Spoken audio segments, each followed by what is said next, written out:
Umuman takalandığımızda bu Türkiye'nin politsiyasını ve migrasiya nəməsini yönümeden bir seyirgahı övürdülər. Girib çıxmaq boyunca da, içeri girib çıxmağa. Türkiye'nin advokatları bunlar için yaman qatan nəmi olur. Sonra bunların advokatı Türkmenistan'ın ayetlerin özüm her nəməsindən gelen 28 tane adam tutulmalı bir Türkmenistan tarafından buyruk veriliptir deyip. Görüşü ağzına gelen aydık. İndi şol toparın içeri, şol 25 adam diğerinden şu 25 adam içerisindeki adı familyası yaman bir nəmə gelirdi bize. Bunun çok Azad Xayıtbayev.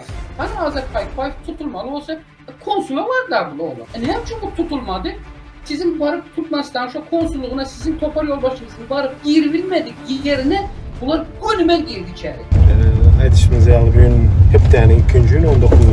oktyabr Türkmenistan'ın adattan daşırı elçixananın konsulluğuna İstanbul şəhərindəki şoňa Türkmenistan'ın rayatlarının pasport meselesi ve näsaq olan Türkmen rayatları hakkında öz tekliflerimizi ve Türkmenistan hükümetinin onlara iyi çıkmasını talep etmek için Türkmenistan'ın baş konsulu Murat Geldi Seyitliev'e öz tekliflerimizi ve taleplerimizi talep etmek için